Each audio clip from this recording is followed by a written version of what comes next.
So we kind of talked about, all the different reasons why it could be the Andy Reid Bowl, yada, yada, yada, the Kelce Bowl. There's been some stuff. I think Eagles fans are trying to whip up some stuff, some kind of cock some stuff to get, some bulletin board material for the team to get, pissed off at, and for Eagles fans to maybe hate the Chiefs to finding something, right? So everyone's kind of talking about how this is the Andy Reid revenge game, right? He's coming back to play his whole team. He got them to the Super Bowl. They lost. That was the year that the TO played on a broken ankle. They lost the pay.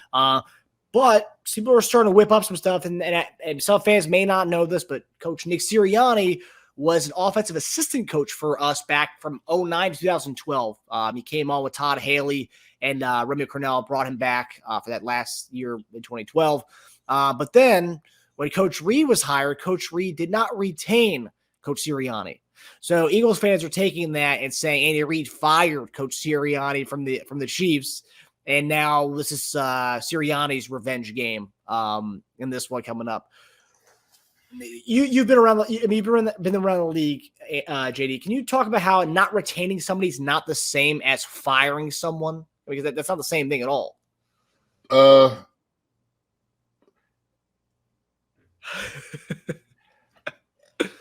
Well, it isn't, not necessarily. Okay. And sometimes what happens is, you already know who your staff is going to be, then it makes it tough, right? It's like, I don't have to retain this guy because I already got a guy for that position. And so, hey, man, Sirianni, I appreciate it, but I already got a guy that I'm bringing in to do this. And so the thing is, if you got familiar with a guy that already knows your offense, knows your system, know how you prepare and all those different things, it makes it an easier transition as opposed to getting a guy that doesn't quite know it and you got to teach him those things. And so I think that's part of it. So I don't think it's necessarily a revenge game. I wouldn't say that. I got fired by Andy, when I was in Philly. So, I got left go. I don't necessarily look at it as revenge. I look at it as business. It's part of business. And so, if they had their guy, then so be it. That's whatever. And, you just got to move on from it. So you always want to feel like you are that guy and the guys can always work with you. But, hey, maybe like they got a vision and they already talked to guys about what their vision is going to be. And so I know that on every level, that's what ends up doing when you go out for coaches. It's different. Like when you're in high school, you can put it on Indeed or, on LinkedIn or something like look for a coach. You don't really matter. It's like, hey, I just want you to come out here, teach these guys certain things. But when you get into college and, of course, the pros, it's totally different. Okay. Well, I guess I'll say for that, like, for a player, right, getting released, that is like getting fired, right? So I see that would be, you got fired, right? Yeah. Whereas the retaining or not retaining, that's like, it's not the same thing, but like when a president goes to when he goes to the office, right? When he gets elected, right? Oftentimes they're not going to keep on everyone from that previous regime. They usually bring their own people, and you're not really fired from that. That's just like, I'm bringing in my own guys, and like you're not needed there anymore. It's not really fired. Exactly. Yeah. Well, that's how I explained it. But also too, you had to think about if this guy's good enough, okay. And Reid was like, hey, man, everybody talked Sirianni up and was like, hey, but this guy's brilliant. You got to have him on your staff. Maybe I take a look at him, right? And maybe Reid took a look at him and he was just like, okay, that's just not what I wanted. So I don't know, but absolutely, he didn't retain that. That's what I was saying before. Not necessarily that, right? And so they can look at it that. But if Sirianni at the time was good enough and Reid was like, yeah, I need this guy because he's brilliant. I got to have him. Hey, Sirianni, I don't know what you're doing. I don't know where you're going, but how would you like to coach on my squad? We'll put you, we give you a position. We don't have, I don't know, maybe a wide receiver coach field or maybe a offense, assistant offensive line coach. Can you do it? Right? So I don't know. Quarterback's coach. You're not retained. So it's not the same as being fired, but there's got to be a part of the consideration about keeping the guy on if you wanted to. So, but let me put it this way. Okay. Even so, regardless of that, right? If you're trying to capture something to use it for a revenge game and all these different things, man, you're reaching for these things to be upset with, right? I mean, I'm sure Sirianni is not like, hey, man, listen, it didn't work out. He brought his new crew in. I wasn't part of that, and that's okay. I wanted, Andy to do well. I'm doing well. I'm a head coach now. So it worked out for me, right?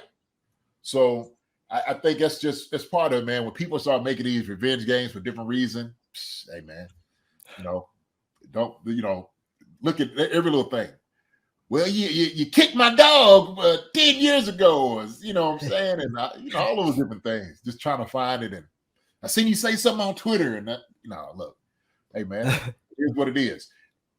Andy can almost say this is a revenge game for Andy Reid, right? For the same thing, leaving the Eagles and them not believing in him and his vision, and he's going out to Kansas City. And so, were they tired of him? I know how. I'll tell you this. I do know how the fans were feeling about Andy. I know that with all the things that was going on with him up in Philadelphia and stuff like that, how the fans were talking, right? I do remember all of that happening at the time. And so you got to have love. This is all business. It's what happens. It's what it is. So maybe Andy may get a little sweet revenge, maybe a small tip about like, hey, you know what? I won a Super Bowl with Kansas City. I'm going to win 2. Y'all got rid of me. I took y'all to 4 NFC championship games. Didn't win it, but hey, I got 2 with Kansas City, right? Y'all could have had this. It's going to be y'all. So, so. Yeah, so in that you would say this is more of a revenge game for Andy more so than Sirianni because he was fired from the team. Yeah, exactly. That's how I look at it. So I think it's a little bit more of like that sweet revenge for Andy on his side, right? Not that he has love for Philly. Philly has love for Andy, no doubt about it. But at the end, everybody was kind of chirping, "Hey, look, he's at the end of his rope. We don't quite know. It's time to get rid of him. He's not really doing anything for the Eagles. So, let's see. That's good. There you go. What if there's something specific you remember some fans saying? I mean, I from what I remember, it was stale and it was time. It was just time for a change, kind of thing. It was time for a change, but they were saying the offense, like, this is Andy Reid. This is what he does. This is how he loses. That's what he was saying. He doesn't. He doesn't run the football. He always try to passes. He's not great on third down. And you see certain things. I seen the stat that we were like 31st and 3rd and 1, right? But there's different reasons for that. But I'm upset with some of the things that we do on third down, 3rd and short, why we don't get the first down. So, I have a little, quip about those things. But that's how the fans are talking about Andy. I remember just the conversations with the fans, what they were saying. I was talked about. A lot of whispers. And then it came out loud. And Philly, it's going to be loud. They don't care. So. Yeah, they want you to hear it in Philadelphia. Actually. Oh yeah. No doubt about it. Now this will be that's going to be an interesting dynamic. See how the Eagles fans continue to try to stir up stuff and make something that's not really there. He didn't give it his all when he was up here. He's a bum. He had the greatest team. He could have won at least 2 or 3 Super Bowls. Yeah, he didn't have it in him, right? And they'll bring up all the family issues and all those different things. Yeah. Right? So, but you see some Chief fans doing that when we lose a game during the season. They bring all that stuff up, and they it is on Twitter when Chiefs fans lose. Ridiculous. Hi everybody, thanks for watching.